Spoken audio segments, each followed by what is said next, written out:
Hello guys, आप जुड़ चुके हो धाकर इंग्लिश गुरु के साथ और आज हम सीखने जा रहे हैं हिंदी के ऐसे वाक्य जिससे सामान्य विशेषता या गुण की बात होती है। किसी भी चीज़ के, किसी व्यक्ति, वस्तु या स्थान के सामान्य गुण या विशेषता की बात की जा रही है, लेकिन उसके अंत में रहता है, होता है, लगता है इत्यादि आए। तो हम इन वाक्यों को कैसे ट्रांसलेट करेंगे?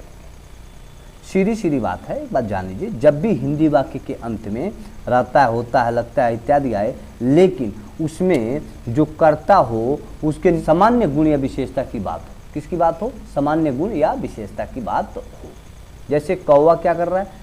कुछ नहीं कर रहा है, काला होता है, उसकी गुण है। क्या है? उसका गुण है। किसान क्या है? मेहनती होता है, उसका गुण है। चीनी क्या है? मीठा लगता है। कभी चीनी तीखा वाला खाए हो आप? नहीं ना। तो क्या है? ये जो करता है ना, उसका साफ साफ ये गुण है जिसको बताया जा रहा है। अब ऐसा तो है नहीं कि ये सब्जेक्ट कोई कार्य कर रहा है, करता कोई कार्य कर रहा है। जब करता तो प्रेजेंट इंडेफिनिट होता, लेकिन ये कोई कार्य तो कर नहीं रहा है, इसके सामान्य गुण या विशेषता की बात हो रही हो। तो जब भी सामान्य गुण या विशेषता की बात हो रही हो तो यानी कि कौवा का काला होना बताया जा रहा है, तो जब भी इसकी बात हो तो हम वहाँ वर्ब टू बी का प्रयोग करते हैं। वर्ब टू बी का मतलब होता है, बी का मतलब होता है होना। क्या होता है? होना। और इसका अदर रूप जो है इज, आर, एम भी है। इसका मतलब भी होना ही होता है। क्लियर? समझ में आया?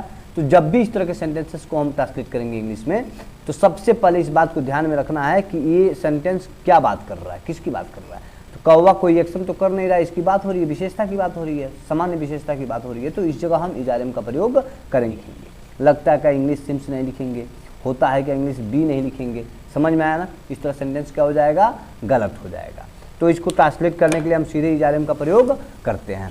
जैसे देखिए, कौवा काला रहता है तो क्या करेंगे? Crow is black. समझ में आ रहा है? अब देखिए, किसान मेहनती होता है, फार्मर इज लेबोरियस। समझ में आ रहा है जी? चीनी मीठा लगता है, शुगर इज स्वीट। इसका सामान्य सा गुण है, विशेषता है, सुबह का हवा ठंडा लगता है, मॉर्निंग एयर इज कूल। समझ में आ रहा है बाबू? एक बात और ध्यान देना, जब भी हिंदी वाक्य का जो स्ट्रक्चर हो, संरचना हो, जिसमें क्या है? सब्जेक्ट आए प्लस सब्जेक्ट का मतलब क्या? कर्ता। ठीक है बाबू? इसके तुरंत बाद विशेषण आए। क्या आए? विशेषण आए। किसका? इस कर्ता का विशेषण बताया जाए। और लास्ट में जो वर्ब हो, क्रिया हो, वो क्या हो? होना हो। क्या हो? होना बताया जा रहा हो। केवल कोई एक्शन नहीं हो रहा हो, केवल इस कर्ता का जो विशेषता उसका होना बताया जा रहा हो। और अंत में क्या हो? रहता है, रहता, लगता और होता है।